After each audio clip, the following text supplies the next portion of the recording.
افغانی وزیر تعلیم مارا گیا ہے، 27 مورچے تباہ ہو چکے ہیں، 9 چیک پوسٹوں پہ پاکستان قبضہ کر چکا ہے، پاکستان کا پرچم لہرا دیا گیا ہے، 80 کے قریب ٹینک، بختر بند اور دیگر آرمرڈ اور آرٹلری کے جتنے ان کے ایکوپمنٹس ہیں وہ تباہ ہو چکے ہیں۔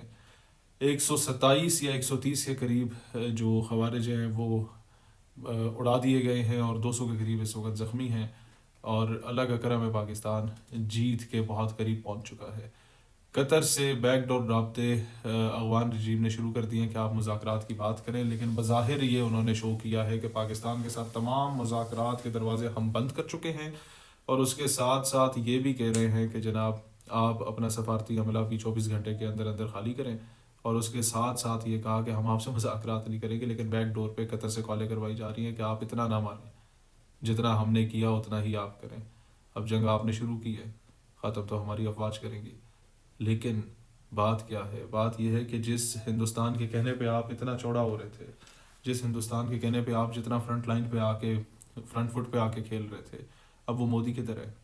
وہ تو خود اپنے باپ جو دجال ہے اس کی ناجائز ریاست کا دورہ کر رہا ہے، اس کی گود میں بیٹھا ہوا ہے، اس کو تو اپنے کاموں سے فکر نہیں ہے، فرصت نہیں ہے، وہ تو اپنے ہدف میں کامیاب ہو گیا، اسے پتہ ہے کہ وہ خود نہیں لڑ سکتا ہم سے، وہ یا بی ایل اے کو آگے کرے گا، ٹی ٹی پی کو آگے کرے گا، بی آر اے کو آگے کرے گا، بی ایل ایف کو آگے کرے گا، یا آپ کو آگے کر لے گا، خود سکون سے بیٹھا ہوا ہوگا، کیونکہ اسے پتہ ہے کہ جب میں خود آ کے حملہ کروں گا تو میرے ساتھ وہی ہوگا کہ میرے جہاز ہوا میں ہوں گے، کوئی 20 ایک لاک کیے ہوئے ہوں گے، 14 ایک کو وہ پاکستان رحم کھا کے چھوڑ دے گا، اور 6 کو جو ہے وہ اڑا دے گا۔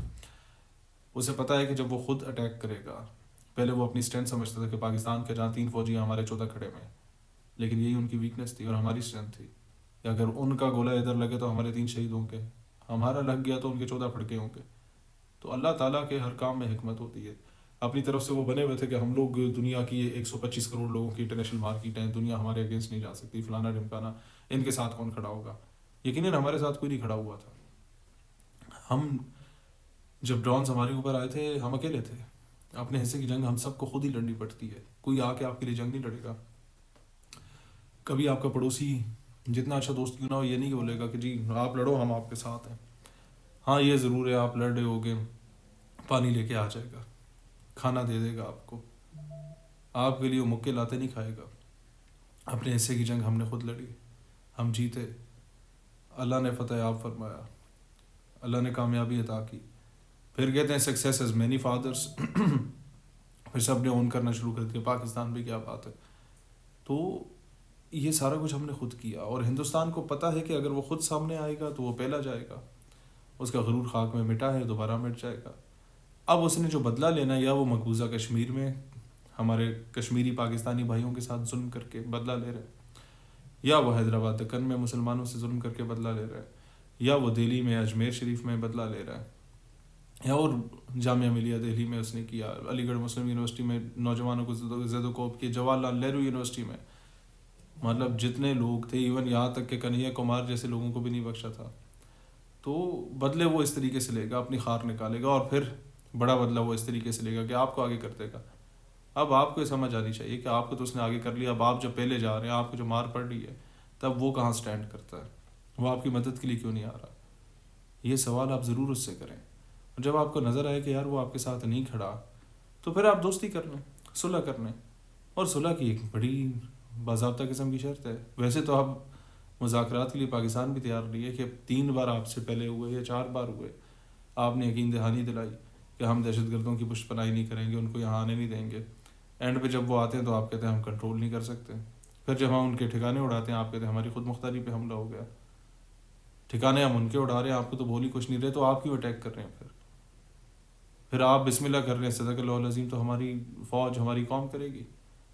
اب ایسی ساری سینیریو میں آپ نے یہ دیکھنا ہے کہ یار بھوک مری سے لوگ مر رہے ہیں، حالات ہماری قوم کے بھی کوئی بہت اچھے نہیں ہیں، آپ کی قوم کے تو بہت ہی گئے گزرے ہیں، تو بجائے اس کے اپنے اپنے ملکوں پہ فوکس کیا جائے، بجائے اس کے امن کی راہ کو ہموار کیا جائے، بجائے اس کے کہ اپنی عوام پہ فوکس کیا جائے، ان کے روزگار کے لیے کوئی مواقع تلاش کیے جائیں۔ آپ نے یہی کہنا ہے جناب بس ہم لڑتے رہیں گے، کیونکہ اور کچھ سیکھا نہیں ہے، نہ آئی ٹی کی فیلڈ میں کچھ سیکھا، نہ کچھ ایگریکلچر کی فیلڈ میں کچھ سیکھا، اسمگلنگ سیکھی ہے، اور بس جا کے اگلے پہ پھٹاؤ، یہ سیکھا ہے۔ اور یہی کام کرنا ہے، یہی اگر آپ کو جنون ہے تو بھائی شہادت کی طرف جائیں نا, مردار ہونے کی طرف کیوں جا رہے ہیں؟ جائیں مقبوضہ کشمیر جائیں. حقیقی معنوں میں اللہ کی ذات آپ کو شہادت بھی دے گی. ہم بھی آپ کے نغمے گائیں گے, گن گائیں گے, پہلے بھی گاتے رہے ہیں, لیکن وہی اب افسوس ہو رہا ہے. اب آپ غلط جگہ آ کے پنگا لے گئے ہیں. اب جو آپ کا غرور تھا نا, ہم نے سوویتس کو مارا, یو ایس کو مارا, وہ آپ نہیں تھے, وہ کوئی اور تھا, اور وہ دنیا کو پتہ ہے. لہٰذا اب جو فوکس کرنے والی بات ہے وہ یہ ہے کہ آپ کا بھی کچھ نہیں رہا. آپ کو آگے کیا انہوں نے. ہندوستان جو پاکستان جیسا ایک ماڈریٹ مسلمان ملک اس کو تسلیم نہیں کرتا, وہ آپ کو کیسے تسلیم کرے گا؟ اس کا انٹرسٹ آپ کے ساتھ صرف اتنا ہے کہ جناب دشمن کا دشمن دوست ہوتا ہے. نہ وہ نظریاتی طور پہ آپ سے ہم آہنگ ہے. وہ ظہیر الدین بابر کو نہیں مانتا, اس کا مزار آپ کے پاس ہے. وہ محمود غزنوی کو نہیں مانتا, وہ آپ لوگ خود کو ان کا وارث بولتے ہیں. اس نے موویز بنائی ہوئی ہیں علاؤدین خلجی کے خلاف. اس نے شہاب الدین محمد غوری رحمۃ اللہ علیہ کے اگینسٹ موویز بنائی ہوئی ہیں, لٹریچر لکھا ہوا ہے. ان کو وہ کہتے ہیں کہ جو تھے وہ قابض تھے یا ادھر چوریاں کرنے آتے تھے.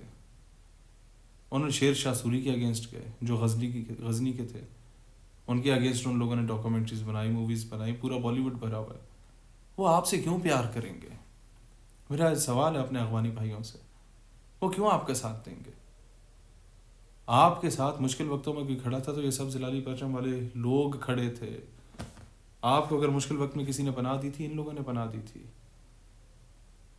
آپ کو سینے سے لگانے والا دنیا میں کوئی نہیں تھا پاکستان کے علاوہ. حالانکہ ڈے فرسٹ سے آپ نے پاکستان کو تسلیم نہیں کیا. آپ کہتے جناب اٹک پل تک ہم سارا علاقہ لیں گے, فلاں کریں گے, ڈھمکا کریں گے, ہم ڈیورنٹ لائن کو نہیں مانتے, یہ 2250 کلومیٹر کا جو بارڈ وائر لگانے کی پاکستان بات کر رہا, ہم اس کو تسلیم ہی نہیں کرتے, فلاں کرتے ہیں. پاکستان نے ہمیشہ آپ کو سر آنکھوں پہ رکھا, چاہے اے رجیم آئے, بی رجیم آئے, سی آئے, ڈی آئے, ای آئے. ہم صرف یہ کہتے چلو کلمہ گو بھائی ہیں اپنے, جو مرضی کریں, ہیں تو اپنے. لیکن آپ نے کبھی اپنا سمجھا ہمیں؟ آپ نے کبھی اپنا بھائی مانا ہے ہمیں؟ مطلب 78 سال ہو گئے پاکستان کو بنے, ہر اوکے سوکے ویلے میں ہم نے آپ کا ساتھ دیا, لیکن ایک لمٹ ہوتی ہے. اب بھی اگر ہم لوگ کوئی تباہی کرنا چاہتا پاکستان بہت بڑے لیول پہ کر لیتا. اب صرف سبق سکھا رہا ہے, یار ہم آپ کے بھائی ہیں, ہاں آپ نے ٹکٹلی کی, ہم آپ کو تھوڑا سا سبق سکھائیں گے, صراط مستقیم پہ لائیں گے, کان تھوڑا بہت مڈوڑیں گے, اس کے بعد پھر دوستی کر لیں گے. لیکن اب آپ نے خود سوچنا ہے کہ یا انڈیا یا پاکستان, یا اپنا برادر اسلامی ملک, اپنا بھائی مسلمان بھائی, یا پھر بجر آف گجرات. فیصلہ آپ کی طرف ہے. پاکستان زندہ باد.